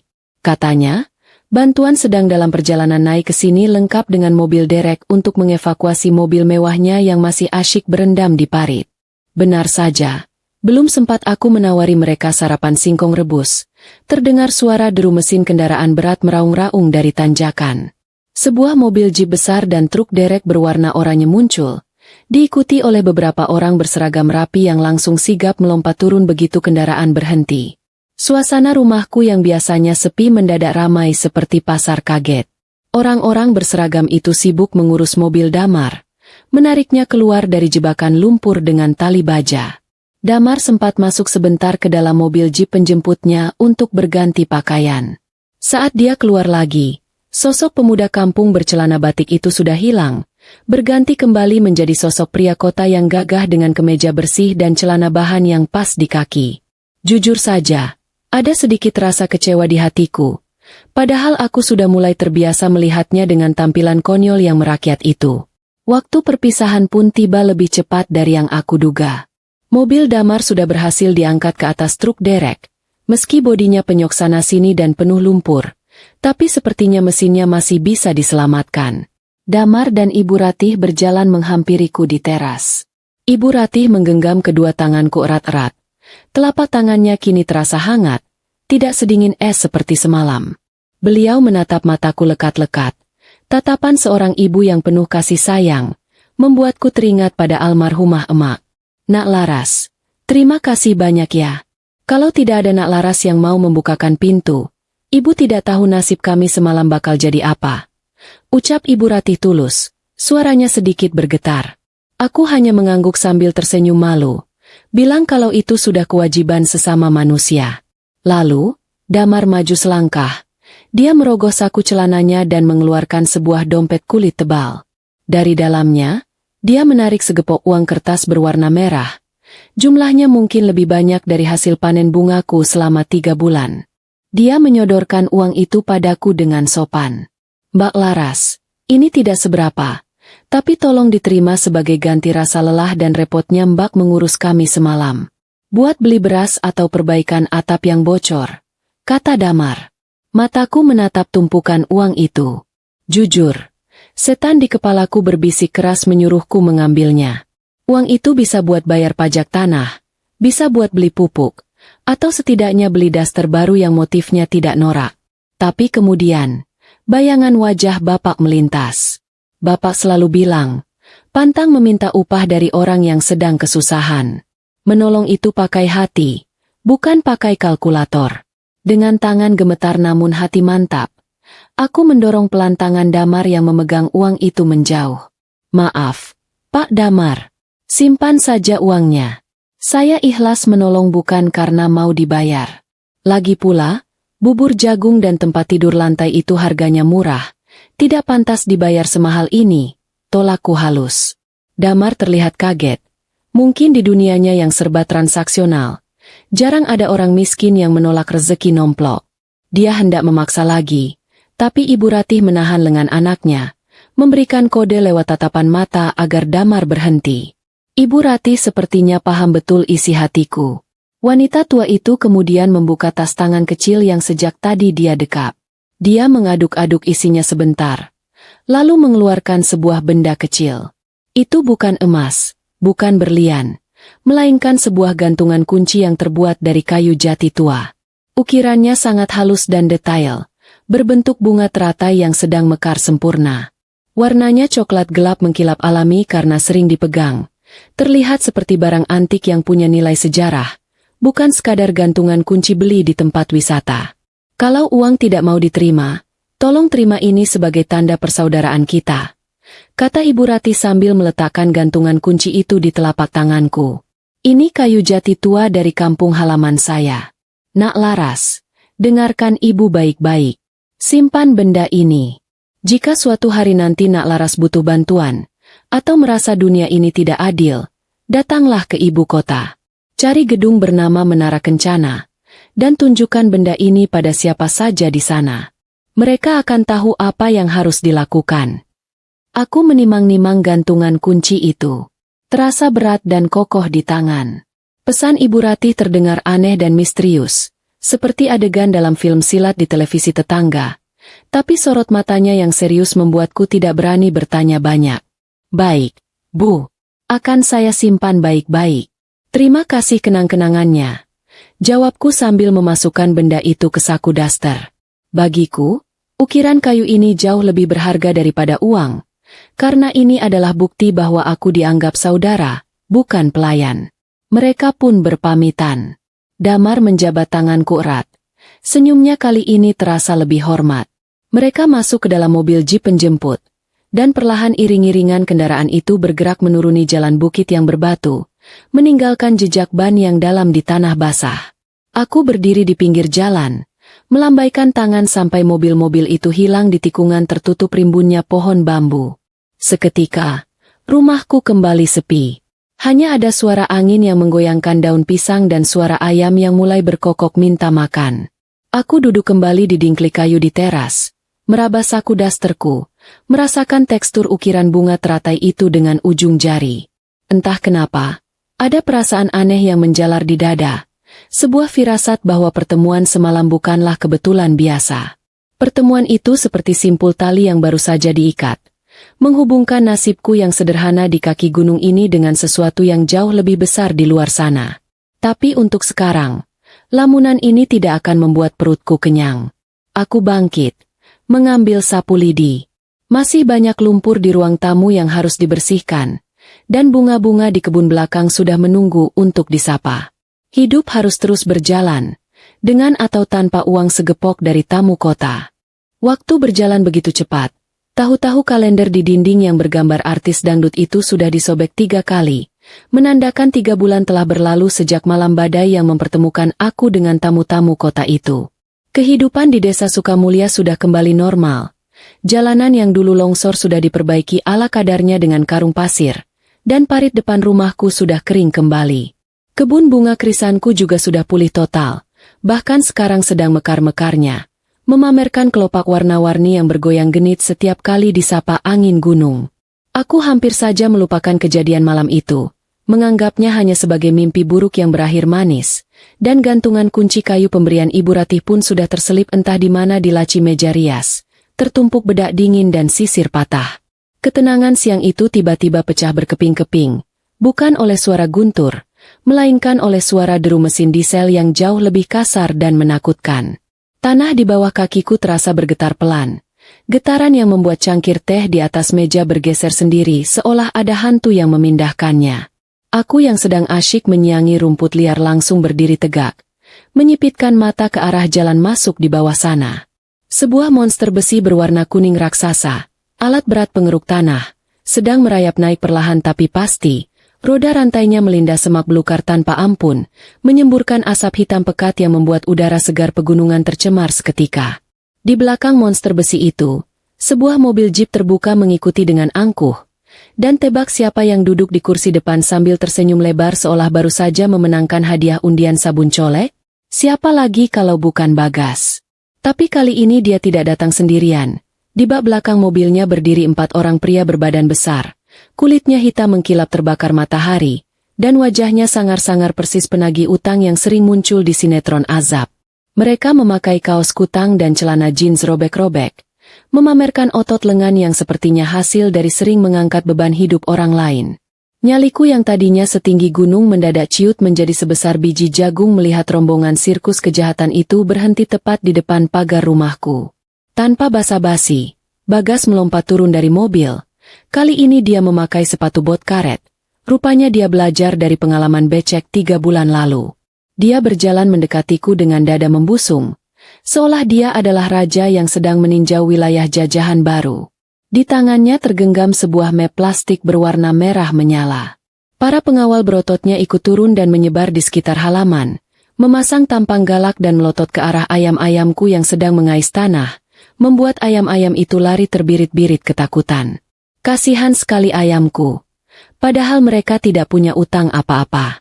Siang, Laras, masih betah tinggal di gubuk reot ini? Sapa Bagas dengan nada mengejek yang sangat kental.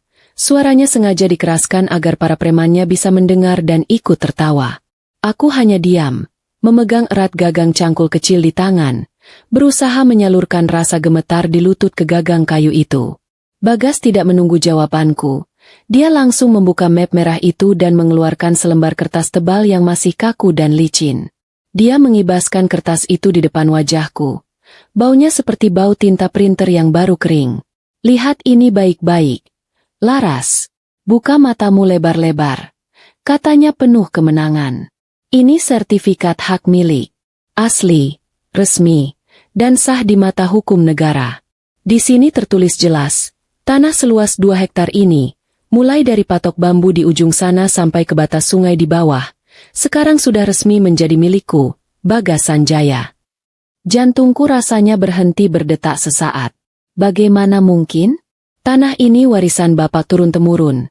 Bapak tidak pernah menjualnya kepada siapapun, apalagi kepada lintah darat seperti Bagas. Surat-surat girik Bapak memang tua, tapi itu asli. Aku mencoba meraih kertas itu untuk memastikan, tapi Bagas menariknya menjauh sambil tertawa meremehkan. Eits, tangan kotor dilarang pegang.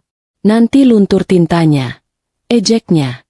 Singkat cerita saja ya, Ras.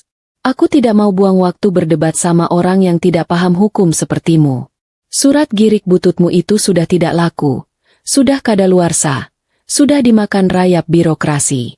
Sekarang aku yang pegang kuasa. Wajahnya mendekat ke wajahku. Aroma minyak rambutnya yang menyengat membuat perutku mual. Aku kasih kamu waktu 24 jam. Cuma 1 hari, Laras. Desisnya tajam. Kemas barang-barangmu yang tidak berharga itu. Angkut panci-pancimu, dan pergi dari sini sebelum matahari terbenam besok sore. Kalau besok sore kamu masih terlihat batang hidungnya di sini, jangan salahkan aku kalau si kuning di sana. Dia menunjuk alat berat di belakangnya. Akan meratakan gubuk ini beserta kebun bunga kesayanganmu itu sampai rata dengan tanah. Mengerti? Amarah meledak di dadaku. Panas menjalar sampai ke ubun-ubun. Kamu gila, Gas. Ini tanah bapakku. Kamu pasti malsuin surat itu kan? Kamu nyogok orang kan? Teriakku lantang. Tidak peduli pada preman-preman yang mulai melangkah maju mengelilingiku. Aku melihat salah satu preman itu meremukan kaleng minuman soda dengan satu tangan. Sebuah pertunjukan kekuatan murahan untuk menakut-nakuti wanita lemah sepertiku. Bagas hanya tertawa mendengar tuduhanku. Tawa yang terdengar sangat jahat di telingaku.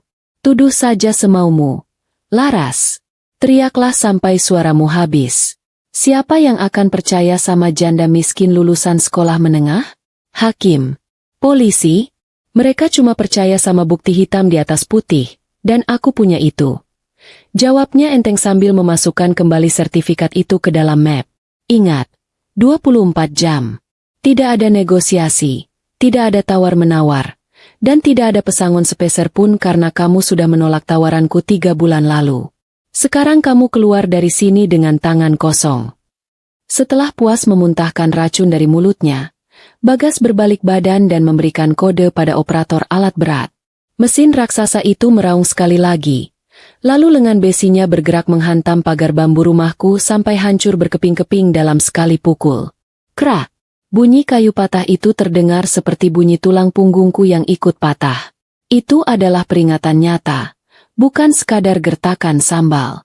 Bagas dan pasukannya kemudian naik kembali ke mobil, meninggalkan alat berat itu terparkir di depan rumahku seperti monster penjaga yang siap memangsa kapan saja. Mereka pergi dengan meninggalkan debu tebal dan tawa kemenangan yang menggema di lembah. Aku terduduk lemas di tanah. Lututku benar-benar tidak sanggup lagi menopang berat tubuh. Pagar rumahku hancur. Dan besok giliranku. Air mata yang sejak tadi aku tahan akhirnya tumpah juga, membasahi pipi yang kotor terkena debu. Aku memandang sekeliling, menatap bunga-bunga krisan yang bergoyang pelan ditiup angin. Mereka tidak tahu bahwa besok nyawa mereka akan berakhir di bawah roda besi. Rasanya sesak sekali, seperti ada batu besar yang menindih dada. Kemana aku harus pergi?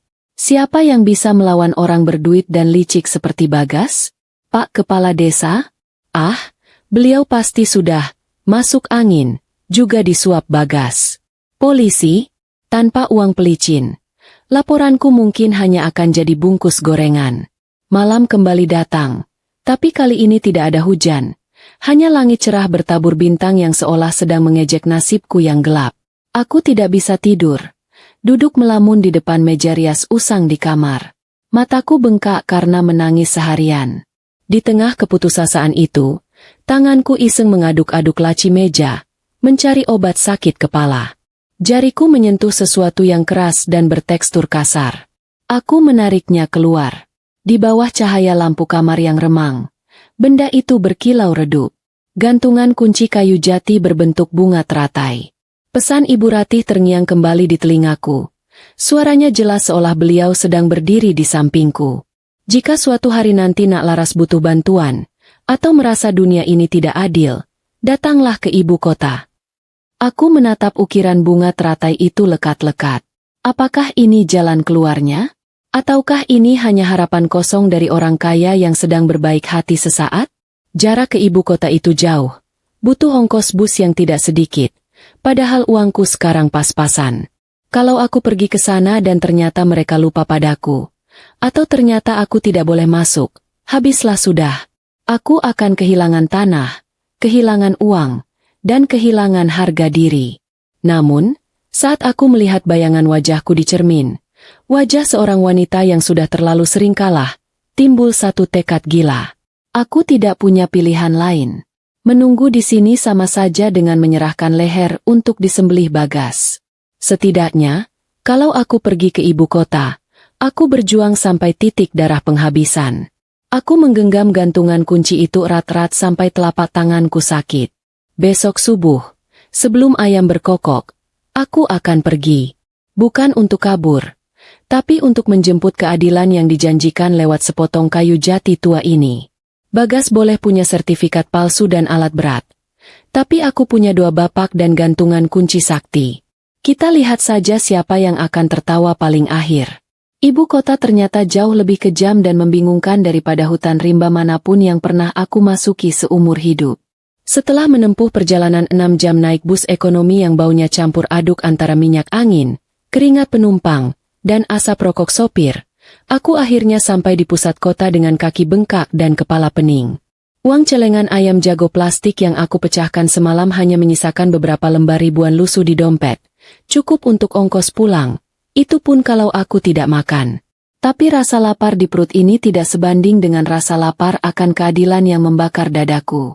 Aku berdiri di trotoar yang panas, menengadah ke atas sampai leherku pegal. Menatap sebuah bangunan kaca raksasa yang menjulang tinggi menembus awan. Inilah gedung Menara Kencana, tempat yang dimaksud Ibu Ratih. Bangunan ini begitu tinggi dan berkilau ditimpa matahari siang, membuat mataku silau. Dibandingkan dengan gedung ini, Gubuk kayuku di desa rasanya cuma seukuran kotak korek api yang bisa dilindas sekali injak. Orang-orang di sekitar sini berjalan sangat cepat seolah-olah sedang dikejar waktu, memakai pakaian rapi yang licin dan wangi, sambil menempelkan telepon pintar ke telinga. Sementara aku hanya memakai gamis terbaikku yang warnanya sudah agak pudar di bagian bahu, jilbab instan yang sedikit miring, dan sandal jepit karet yang ujungnya sudah tipis. Aku merasa seperti seekor semut kampung yang tersesat di tengah pesta dansa para gajah. Dengan langkah ragu-ragu, aku mendekati pintu masuk utama. Pintu kaca itu terbuka otomatis begitu aku mendekat, membuatku kaget setengah mati sampai melompat mundur. Aduh, Gusti! Latahku spontan, membuat beberapa orang yang lewat menoleh sambil menahan tawa. Malu sekali rasanya. Belum apa-apa sudah ketahuan udiknya. Aku menarik napas panjang, membenarkan letak tas selempang kumalku, lalu memberanikan diri melangkah masuk. Begitu kakiku menginjak lantai dalam, udara dingin yang menusuk tulang langsung menyambutku. Ruangan depan gedung ini luasnya bukan main. Lantainya terbuat dari marmer putih yang saking mengkilapnya aku bisa memakai lipstik sambil berkaca di lantai itu. Namun, belum sempat aku berjalan 5 langkah, seorang petugas keamanan berbadan tegap dengan seragam safari lengkap menghadangku. Wajahnya datar tanpa senyum. Tatapannya menyapu penampilanku dari atas ke bawah dengan sorot mata curiga, seolah-olah dia sedang memindai apakah aku membawa bom atau cuma membawa proposal sumbangan. Dia merentangkan tangannya, memblokir jalanku seperti palang pintu kereta api. Maaf, Bu. Mau kemana? Pengantar paket atau makanan lewat pintu sampingnya. Jangan lewat lobi utama. Nanti lantai kotor. Tegurnya tegas. Suaranya menggema di ruangan luas itu. Hatiku mencelos. Belum apa-apa sudah diusir. Memang sih, sandalku yang basah kena keringat ini mengeluarkan bunyi decit-decit yang mengganggu setiap kali melangkah di lantai marmer. Tapi haruskah dia sengaja itu? Saya bukan pengantar paket. Pak, saya mau bertemu seseorang. Jawabku berusaha tenang, meski suaraku terdengar kecil dan gemetar. Bertemu siapa? Sudah ada janji? Di sini tidak bisa sembarangan masuk. Bu, kalau mau minta sumbangan, proposalnya titip di pos depan saja. Jangan masuk ke dalam. Potongnya cepat, tidak sabar. Dia pasti mengira aku ini pengemis atau peminta sumbangan keliling. Wajar saja sih. Penampilanku memang mendukung tuduhan itu. Saya mau bertemu Ibu Ratih. Saya kerabatnya dari desa. Kataku nekat. Mendengar nama itu, petugas keamanan itu malah tertawa mengejek. Tawa yang mirip sekali dengan tawa Bagas kemarin siang. Ibu Ratih? Ibu Ratih pemilik gedung ini? Yang benar saja, Bu. Setiap hari ada 10 orang yang mengaku saudara jauh Ibu Ratih mau minta uang. Pulang saja, Bu. Jangan bikin keributan di sini. Nanti saya panggilkan polisi. Dia mulai mendorong bahuku pelan, mengarahkanku kembali ke pintu keluar. Orang-orang yang berlalu lalang mulai menonton, membuat wajahku panas karena malu. Rasanya ingin sekali aku berubah menjadi asap dan menghilang saat itu juga. Aku sudah hampir menyerah. Air mata keputusasaan sudah menggenang di pelupuk mata. Ternyata benar, orang kecil sepertiku tidak punya tempat di istana megah ini. Namun, saat tanganku meraba saku gamis hendak mengambil tisu, jariku menyentuh permukaan kasar ukiran kayu itu. Gantungan kunci bunga teratai. Ini senjata terakhirku. Kalau ini gagal, berarti nasibku memang harus jadi gelandangan. Dengan gerakan cepat, aku menahan dorongan petugas itu dan mengeluarkan gantungan kunci kayu jati tersebut. Aku mengangkatnya tinggi-tinggi tepat di depan wajah si petugas keamanan. Persis seperti pendekar yang memamerkan lencana kerajaan. Tunggu dulu, Pak. Lihat ini. Ibu Ratih bilang, kalau saya tunjukkan ini, saya boleh masuk. Teriakku putus asa. Petugas itu mendengus malas, hendak menepis tanganku. Mainan kayu apa i? Kalimatnya terputus. Matanya yang tadi meremehkan tiba-tiba melotot lebar saat melihat ukiran bunga teratai itu. Dia terdiam kaku, mulutnya sedikit terbuka. Belum sempat dia bereaksi, seorang pria parubaya berjas hitam rapi yang kebetulan lewat di lobi berhenti mendadak. Pria itu menoleh cepat, Matanya terpaku pada benda di tanganku. Dia setengah berlari menghampiri kami, membuat sepatu pantofelnya berbunyi tak-tak-tak nyaring di lantai. "Ada apa ini ribut-ribut?" tanya pria berjas itu berwibawa. Petugas keamanan tadi langsung berdiri tegak, memberi hormat dengan gugup. "Siap, Pak Manajer. Ini ada ibu-ibu memaksa masuk, mengaku kenal Ibu Ratih, dan membawa benda ini." Pria berjas itu tidak menggubris laporan anak buahnya. Dia menunduk, menatap gantungan kunci di tanganku dengan wajah pucat pasi seolah baru saja melihat hantu. Tangannya gemetar saat dia menyentuh pelan ukiran kayu itu. Lambang teratai emas. Gumamnya lirih. Suaranya penuh rasa hormat dan ketakutan. Dia menatapku. Kali ini tatapannya berubah 180 derajat. Tidak ada lagi tatapan jijik. Yang ada hanya tatapan hormat yang berlebihan. Seolah aku ini adalah ratu yang sedang menyamar jadi rakyat jelata.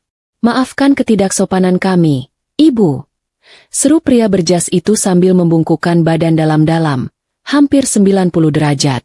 Petugas keamanan yang tadi galak ini ikut-ikutan membungkuk panik. Wajahnya keringat dingin. "Kami tidak tahu Ibu membawa tanda kehormatan keluarga besar. Mari, Ibu. Mari saya antar langsung. Jangan lewat sini. Kita pakai jalur khusus." Aku melongo bingung. Benda kayu jelek ini ternyata lebih sakti daripada surat sakti manapun. Situasi berbalik begitu cepat sampai aku pusing. Pria berjas itu mempersilakanku jalan duluan.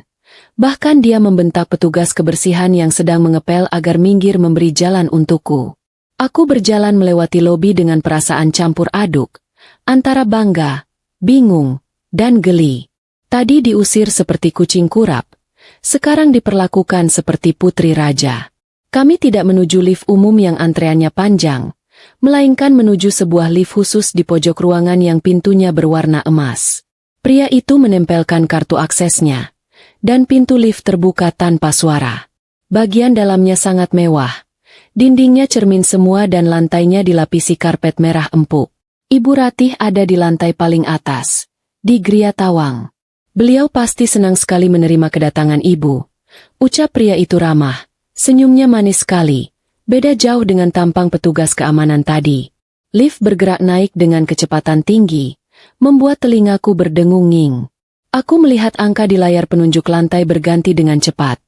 10, 20, 30, sampai berhenti di angka 45. Jantungku berdegup kencang, lebih kencang daripada saat menghadapi Bagas. Di lantai inilah nasibku akan ditentukan. Apakah Ibu Ratih masih ingat padaku? Atau dia akan tertawa melihatku datang jauh-jauh cuma membawa gantungan kunci? Pintu lift terbuka. Cahaya terang menyilaukan mata menyambutku. Di depan sana, di sebuah ruangan yang luasnya mungkin setara dengan satu lapangan bola di desaku, seorang wanita tua sedang duduk di kursi roda menghadap jendela besar, membelakangiku. Meski dari belakang, aku mengenali punggung ringkih itu. Itu Ibu Ratih. Aku melangkah keluar dari lift. Sandalku yang decit-decit menjadi satu-satunya suara yang memecah keheningan ruangan mewah itu. Aku sudah sampai di puncak dunia, atau setidaknya, puncak gedung tertinggi di kota ini, membawa harapan terakhir untuk menyelamatkan gubuk bungaku. Pemandangan dari lantai 45 ini benar-benar bisa membuat lutut siapa saja menjadi jeli. Gemetar ngeri sekaligus takjub melihat kota Jakarta yang terlihat seperti kumpulan kotak mainan dari ketinggian. Ruangan tempatku berdiri sekarang luasnya mungkin 3 kali lipat lapangan voli di kampung halaman. Dindingnya terbuat dari kaca tembus pandang yang menampilkan awan-awan putih berarak pelan. Tidak ada kursi rotan reot atau tikar pandan di sini. Yang ada hanyalah sofa-sofa kulit empuk berwarna krem. Meja kayu mengkilap yang sepertinya harganya lebih mahal dari harga diri Bagas, dan lampu gantung kristal yang berkilauan. Aku berdiri kaku di dekat pintu lift, memeluk tas selempangku erat-erat. Takut kalau aku bergerak sedikit saja, sandalku yang kotor akan menodai karpet tebal yang selembut bulu kucing Anggora ini.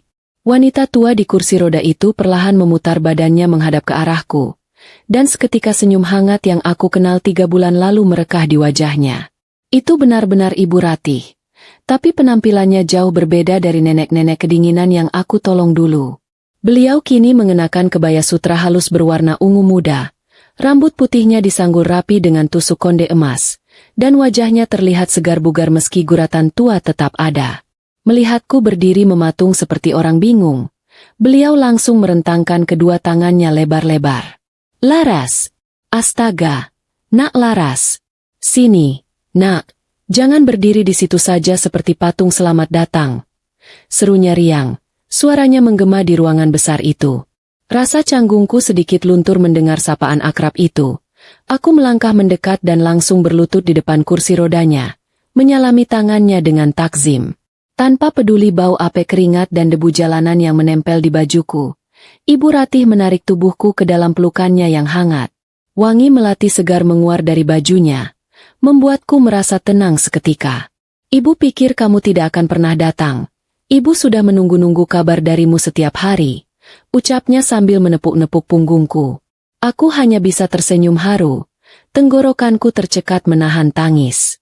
Ternyata di balik kemewahan gedung pencakar langit ini, masih ada kehangatan manusia yang tulus. Tiba-tiba, suara langkah kaki tegap terdengar dari arah pintu samping ruangan. Seorang pria gagah masuk sambil membawa tumpukan berkas. Jantungku hampir copot saat menyadari siapa dia. Itu Damar. Tapi kali ini bukan Damar versi celana batik cingkrang yang lucu, melainkan Damar versi penguasa bisnis yang membuat nyali ciut. Dia mengenakan setelan jas biru tua yang pas badan, rambutnya disisir rapi ke belakang, dan aura wibawanya begitu kuat sampai-sampai udara di ruangan terasa lebih berat. Saat matanya menangkap sosokku, berkas di tangannya hampir terjatuh. Matanya membelalak kaget, lalu berubah menjadi binar kebahagiaan yang tidak bisa disembunyikan. "Laras, kamu benar-benar datang?" tanyanya seolah tidak percaya. Damar meletakkan berkasnya sembarangan di meja dan bergegas menghampiri kami. Dia menjabat tanganku erat sekali. Tangannya yang halus dan bersih kontras dengan tanganku yang kasar penuh kapalan bekas mencangkul. Kami duduk bersama di sofa empuk itu, dan seorang pelayan berseragam datang membawakan minuman dingin berwarna oranye yang rasanya manis segar. Jauh lebih enak dari es sirup warung sebelah. Disitulah akhirnya aku tahu siapa mereka sebenarnya. Ibu Ratih bercerita bahwa gedung ini, dan puluhan perkebunan teh serta sawit di seluruh negeri, adalah milik keluarga mereka. Perusahaan mereka, Bumi Pertiwi, adalah salah satu perusahaan pertanian terbesar di negara ini. Aku melongo mendengar penjelasan itu. Rasanya seperti sedang menonton sinetron di mana tokoh utamanya ternyata anak raja yang hilang. "Jadi, gantungan kunci kayu itu?" tanyaku ragu sambil mengeluarkan benda sakti itu dari saku. Damar tersenyum tipis. "Itu bukan sekadar gantungan kunci, Laras. Itu lambang kehormatan tertinggi keluarga kami. Hanya anggota inti dan orang yang paling kami percaya yang memegangnya. Lambang itu berarti kamu adalah bagian dari keluarga ini, dan siapapun yang melihatnya di gedung ini wajib melayanimu seperti melayani Ibu Ratih sendiri." Pantas saja satpam dan manajer tadi langsung tunduk. Rupanya aku sedang memegang stempel kerajaan. Suasana yang tadinya penuh tawa reuni perlahan berubah menjadi serius saat Ibu Ratih bertanya alasan kedatanganku yang tiba-tiba. "Wajahmu kusut sekali. Nak, matamu bengkak. Pasti ada masalah besar yang membawamu jauh-jauh ke sini, kan?" tebak Ibu Ratih dengan insting keibuannya yang tajam. Pertahanan diriku runtuh seketika. Sambil terisak pelan, aku mulai menceritakan semuanya. Tentang Bagas yang datang kembali, tentang sertifikat tanah yang katanya resmi, tentang preman-preman berotot, dan tentang alat berat raksasa yang sekarang sedang parkir di depan pagar rumahku, siap meratakan kenangan bapak dan ibu besok sore. Mendengar ceritaku, wajah Damar yang tadinya ramah berubah menjadi merah pada menahan amarah. Rahangnya mengeras sampai urat-urat lehernya terlihat jelas. "Bra!"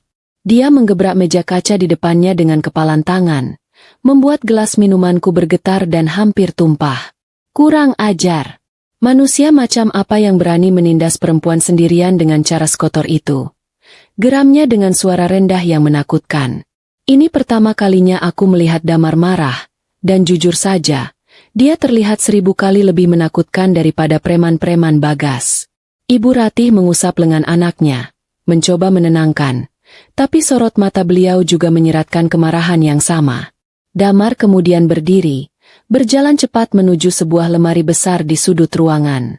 Dia mengeluarkan sebuah gulungan peta kuno yang kertasnya sudah berwarna coklat tua dan membentangkannya di atas meja. Jarinya menelusuri garis-garis peta itu dengan cepat. Lalu berhenti di satu titik. Desa Sukamulya. Lereng bukit menoreh. Blok C4. Gumamnya serius. Dia menatapku tajam. Lalu beralih menatap ibunya. Bu, firasat kita benar. Tanah yang ditempati Laras itu bukan tanah negara. Apalagi tanah milik si Bagas Tengik itu. Itu tanah wakaf leluhur kakek yang statusnya tanah larangan jual beli. Maksudnya bagaimana, Mas Damar? Tanyaku bingung, tidak mengerti istilah-istilah rumit orang kaya. Damar menatapku lekat. Laras, tanah yang kamu tempati itu, sertifikat aslinya ada di brankas besi di ruangan ini. Puluhan tahun lalu, kakek saya menitipkan tanah itu kepada kepala desa setempat yang jujur, yang ternyata adalah kakek buyutmu, untuk dijaga kelestariannya sebagai area resapan air dan kebun bunga. Tidak ada seorang pun yang bisa membuat sertifikat baru di atas tanah itu tanpa tanda tangan Ibu Ratih. Jadi, sertifikat yang dibawa Bagas itu 100% palsu. Dia sedang bermain api, dan dia baru saja membakar jenggot naga. Penjelasan Damar membuat dadaku terasa longgar, seolah batu besar yang menindihku baru saja diangkat. Jadi selama ini aku tidak menumpang ilegal? Jadi selama ini tanah itu memang amanah untuk keluargaku? Air mata kelegaan menetes lagi. Damar segera memencet tombol di telepon mejanya, memanggil asisten pribadinya dengan nada mendesak. Siapkan tim hukum terbaik kita sekarang juga. Siapkan juga mobil dan pengawalan. Kita berangkat ke desa Sukamulya 1 jam lagi. Saya mau turun tangan sendiri. Tapi Mas, perjalanan ke sana jauh. Nanti Mas capek. Ujarku mencoba mencegah. Merasa tidak enak hati merepotkan orang penting seperti dia. Damar menoleh padaku sambil merapikan jasnya. Senyum tipis kembali menghiasi bibirnya. Tapi kali ini senyum itu penuh tekad. Laras, 3 bulan lalu kamu menyelamatkan nyawa saya dan ibu saya tanpa berpikir panjang. Sekarang, giliran saya yang membalas. Lagi pula, saya sudah lama tidak memarahi orang secara langsung. Tangan saya gatal ingin memberi pelajaran pada si Bagas itu. Ibu Ratih tersenyum puas melihat semangat anaknya. Pergilah, nak. Bawa Laras pulang dan tegakkan keadilan di sana. Ibu akan pantau dari sini dan urus semua koneksi ke kepolisian pusat. Pastikan Laras dan bunganya aman. Aku menatap pemandangan kota di balik kaca sekali lagi. Kali ini, gedung-gedung tinggi itu tidak lagi terlihat menakutkan. Aku merasa kecil, tapi aku tidak sendirian. Aku datang sebagai janda miskin yang putus asa, tapi aku akan pulang membawa pasukan perang. Bagas, tunggu aku. Permainanmu sudah selesai, dan kali ini giliran aku yang memegang kartu as. Matahari sore di desa Sukamulya hari ini warnanya merah menyala. Persis seperti mata Bagas yang sudah tidak sabar ingin melihat gubukku rata dengan tanah. Batas waktu 24 jam yang dia berikan sudah habis, dan sesuai janjinya, atau lebih tepatnya ancamannya, si monster besi berwarna kuning itu sudah menyalakan mesinnya, meraung-raung memecah ketenangan desa, siap melahap pagar bambu dan dinding papan rumahku dalam sekali gigit. Warga desa berkerumun di kejauhan, menonton dengan wajah cemas dan kasihan. Tapi tidak ada satupun yang berani mendekat karena takut pada preman-preman sewaan Bagas yang berdiri menjaga lokasi sambil memamerkan otot lengan sebesar paha ayam kalkun. Bagas berdiri di atas bak mobil jeep terbukanya, berkacak pinggang sambil tertawa mengejek ke arah rumahku yang kosong melompong. Dia pikir aku sudah lari terbirit-birit ketakutan, kabur membawa panci dan baju-baju kumal seperti pengungsi perang. Lihat kan, saudara-saudara. Si janda miskin itu akhirnya sadar diri juga. Dia kabur sebelum saya usir. Teriaknya menggunakan pengeras suara toa. Suaranya cempreng dan menyakitkan telinga. Dia kemudian menepuk bahu operator alat berat, memberikan kode jempol ke bawah. Tanda eksekusi harus segera dimulai. Lengan besi raksasa itu mulai terangkat perlahan. Moncong pengeruknya yang tajam mengarah lurus ke atap teras rumahku, siap menghancurkan kenangan bertahun-tahun dalam hitungan detik. Namun, tepat ketika moncong besi itu berjarak sejengkal dari genting, Suara klakson yang sangat keras dan panjang terdengar menggema dari arah jalan tanjakan, mengalahkan suara bising mesin pengeruk tanah. Semua kepala menoleh serentak ke arah sumber suara. Pemandangan yang muncul selanjutnya membuat rahang Bagas dan warga desa jatuh sampai hampir menyentuh tanah. Bukan mobil polisi desa yang butut, bukan juga truk tentara, melainkan iring-iringan 5 mobil mewah berwarna hitam mengkilap yang merayap naik menembus jalanan berbatu desa kami. Mobil-mobil itu terlihat sangat asing dan agung, seperti rombongan presiden yang salah belok masuk ke kampung. Debu tebal beterbangan saat rombongan itu berhenti mendadak tepat di depan mobil Jeep Bagas, memblokir jalan alat berat. Pintu-pintu mobil terbuka serentak dengan gerakan yang sangat rapi, dan keluarlah belasan pria berbadan tegap mengenakan setelan safari batik lengan panjang. Wajah mereka dingin, tatapan mereka tajam setajam silet, dan aura mereka jelas berbeda dengan preman pasar yang dibawa Bagas. Preman-preman Bagas yang tadi petantang petenteng mendadak mundur perlahan. Nyali mereka menciut melihat lawan yang terlihat jauh lebih profesional dan berbahaya. Ini seperti melihat kucing kampung berhadapan dengan harimau Sumatera. Dari mobil paling tengah yang terlihat paling gagah, seorang pria turun lebih dulu. Itu Damar. Dia merapikan jasnya sejenak, lalu berbalik mengulurkan tangan ke dalam mobil untuk membantuku turun. Ya, aku keluar dari mobil mewah itu dengan dagu terangkat tinggi, bukan sebagai laras si janda miskin yang teraniaya, melainkan sebagai laras yang pulang membawa pasukan keadilan. Warga desa mulai berbisik-bisik heboh. Mungkin mereka bingung melihat aku yang kemarin lusuh sekarang turun dari mobil seharga miliaran rupiah. Bagas menatapku dengan mata melotot. Mulutnya ternganga lebar sampai lalat pun bisa masuk dan bertelur di sana. Siapa kalian? Berani-beraninya menghalangi pekerjaan saya, teriak Bagas. Suaranya sedikit bergetar meski dia berusaha keras terlihat garang. Dia melompat turun dari jeepnya, mencoba mengintimidasi Damar dengan mendekatkan wajahnya. Tapi Damar sama sekali tidak bergeming. Dia berdiri tenang seperti tiang beton, menatap Bagas dengan tatapan merendahkan yang sangat menusuk. Perbedaan kelas di antara mereka terlihat sangat mencolok. Bagas yang keringatan dan bau minyak rambut murah, berhadapan dengan Damar yang wangi dan tenang. "Turunkan nada bicaramu," ucap Damar pelan. Tapi entah kenapa suaranya terdengar sangat jelas dan menekan mental. "Saya Damar, perwakilan dari pemilik sah tanah ini. Dan kamu sedang melakukan perusakan di properti pribadi milik keluarga saya." Damar memberi isyarat tangan, dan salah satu pengacaranya maju membawa sebuah map kulit tebal, bukan map plastik murahan seperti punya Bagas. Pengacara itu membuka map dan menunjukkan dokumen asli yang kertasnya sudah tua dan kekuningan, lengkap dengan stempel timbul lambang negara dan tanda tangan pejabat tinggi zaman dulu. Bagas tertawa sinis, mencoba menutupi kepanikannya. "Halah! Paling itu surat palsu. Saya punya sertifikat baru. Terbitan bulan lalu." Sergahnya ngeyel. Damar tersenyum miring. Senyum yang membuat bulu kuduk berdiri. "Sertifikat baru di atas tanah wakaf larangan jual beli? Kamu tahu artinya itu apa, Mas Bagas? Artinya sertifikatmu itu bodong. Dan siapapun yang membuatnya, pasti sekarang sedang gemetar ketakutan di kantornya karena tim hukum saya di ibu kota sudah melaporkan pemalsuan dokumen negara ini ke tingkat pusat 1 jam yang lalu." Wajah Bagas berubah pucat pasi. Warnanya mirip kain kafan. Dia menoleh ke arah pengacaranya, atau siapapun orang yang dia bayar untuk mengurus surat itu. Tapi orang itu malah pura-pura sibuk main ponsel dan mundur perlahan ke kerumunan warga, bersiap untuk kabur. Damar belum selesai. Dia menunjuk ke arah alat berat yang mesinnya sudah dimatikan karena operatornya ketakutan melihat banyak orang berbadan tegap. "Alat beratmu ini juga sudah masuk ke lahan kami tanpa izin. Kalau kamu tidak memindahkannya dalam 5 menit, saya akan anggap ini sebagai barang rongsokan yang boleh saya buang ke jurang," ancam Damar santai tapi serius. Melihat bosnya terpojok, preman-preman Bagas mencoba maju, mungkin ingin pamer kesetiaan supaya bayaran mereka cair. Tapi baru saja mereka melangkah satu tindak, 2 orang perwira polisi berpangkat tinggi, yang ternyata ikut dalam rombongan mobil belakang, keluar dengan tongkat komando di tangan.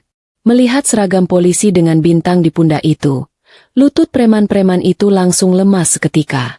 Mereka yang tadi garang seperti singa lapar, sekarang berubah menjadi ayam sayur yang kehujanan. Mereka langsung membuang rokok, menunduk dalam-dalam, dan pura-pura tidak kenal dengan Bagas.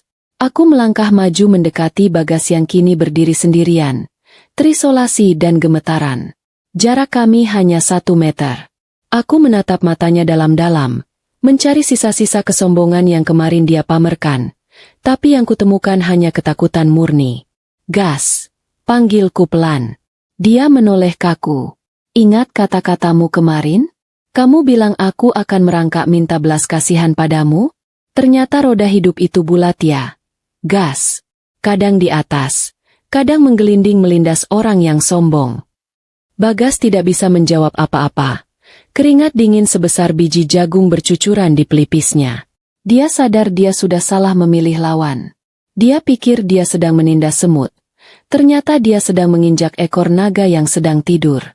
Damar menepuk pundak Bagas pelan. Tepukan yang terlihat bersahabat tapi sebenarnya penuh ancaman.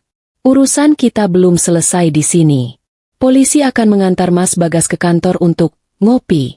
Sebentar, menjelaskan dari mana dapat sertifikat palsu itu. Selamat menikmati liburan panjang di sel, Mas.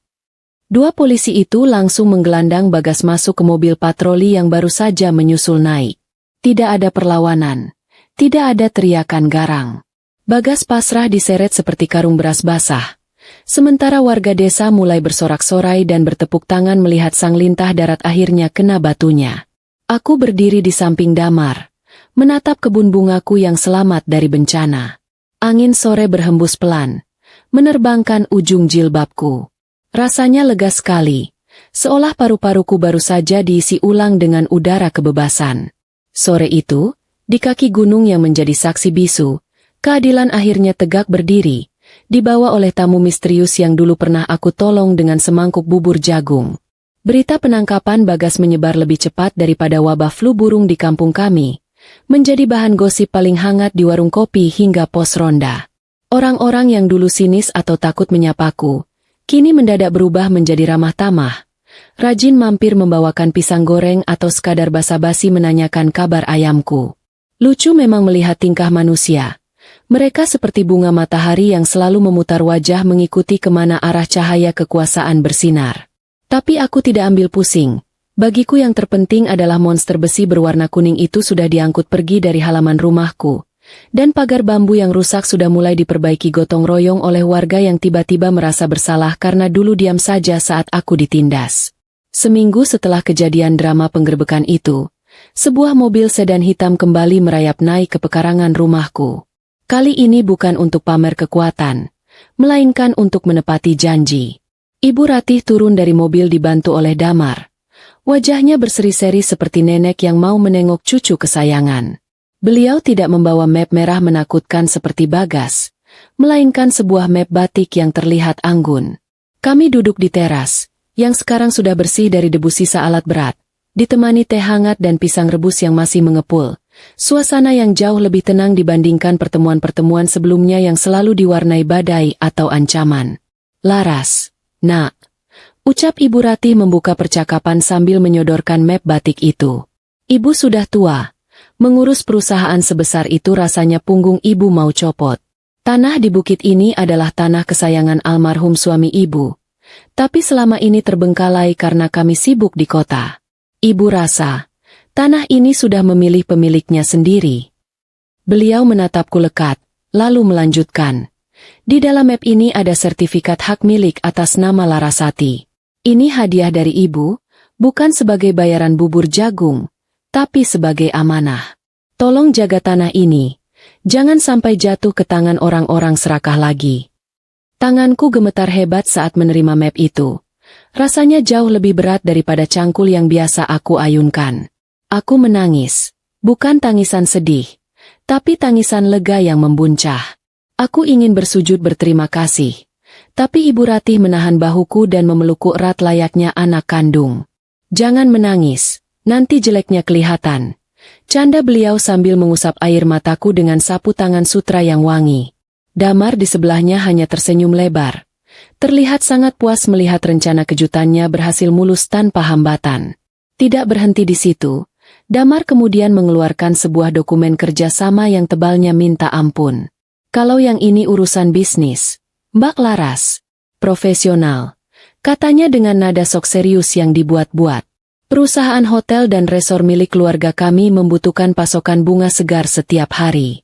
Ribuan tangkai. Daripada kami beli dari tengkulak yang harganya selangit tapi kualitasnya abal-abal. Saya mau Mbak Laras yang jadi pemasok tunggalnya. Harganya sesuai pasar. Tidak ada diskon teman. Tawaran itu membuat mataku terbelalak. Pemasok tunggal? Itu artinya aku bukan lagi sekadar petani kecil. Tapi pengusaha tanaman hias sungguhan. Waktu bergulir dengan manis setelah hari itu. Gubuk reyotku perlahan berubah wajah. Dinding papan yang bolong-bolong sudah diganti dengan kayu jati kokoh. Atap seng yang bocor sudah berganti genting tanah liat yang sejuk. Dan lantai semen kasar kini sudah dilapisi keramik putih bersih. Namun, aku tetap mempertahankan bentuk aslinya yang sederhana. Tidak mau mengubahnya menjadi gedung beton bertingkat yang kaku.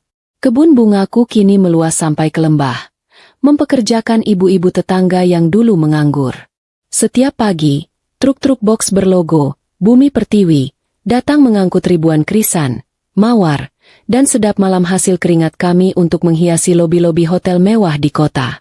Damar menepati janjinya untuk sering berkunjung, tapi anehnya, alasan dia datang makin lama makin tidak masuk akal.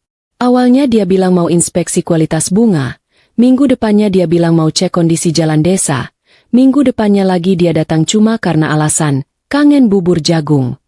Padahal aku tahu, di kota sana pasti banyak bubur jagung yang lebih enak. Lihat saja tingkahnya sore ini. Dia datang sendirian menyetir mobil jeepnya, melepas jas mahalnya, dan ikut-ikutan membantuku memindahkan pot-pot bunga besar. Keringat bercucuran di dahinya, kemeja putihnya kotor terkena tanah, tapi dia malah tertawa lepas. Terlihat jauh lebih bahagia daripada saat dia duduk di ruangan ber-AC di lantai 45. Mas Damar, awas itu celana bahannya kotor lagi. Nanti dikira orang gila nyasar kayak waktu pertama kali datang. Ledaku sambil menyodorkan handuk kecil. Damar tertawa renyah, mengambil handuk itu dan menyeka wajahnya. Biar saja, Ras. Orang gila ini kan yang bikin kamu jadi juragan bunga. Balasnya santai. Dia menatapku. Tatapan itu lagi. Tatapan yang sama saat dia makan bubur jagung di malam badai. Tatapan teduh yang membuat jantungku berdetak tidak karuan. Seolah ada kupu-kupu yang berterbangan di dalam perut. Kami duduk berdua di bangku panjang di bawah pohon mangga, menikmati matahari terbenam yang menyiramkan warna emas ke hamparan kebun bunga yang kini menjadi milikku sepenuhnya. Gantungan kunci kayu ukiran bunga teratai pemberian Ibu Ratih kini tergantung manis di paku dinding ruang tamu, di bingkai kaca agar tidak hilang. Benda kecil itu adalah saksi bisu perjalanan nasibku yang berputar 180 derajat. Dari janda miskin yang hampir diusir, menjadi wanita mandiri yang dihormati. Ras, panggil Damar pelan, memecah keheningan senja. Ya, Mas. Ibu Ratih tanya, kapan kamu main ke ibu kota lagi? Katanya beliau kangen. Dan beliau tanya, kapan saya bisa bawa kamu ke sana bukan sebagai rekan bisnis, tapi sebagai calon menantu. Wajahku memanas seketika. Pasti merahnya sudah mengalahkan warna bunga mawar di depan sana. Aku melirik Damar. Dia tersenyum jahil tapi matanya menyiratkan keseriusan yang dalam. Aku tidak langsung menjawab. Hanya tersenyum simpul sambil memandangi langit senja.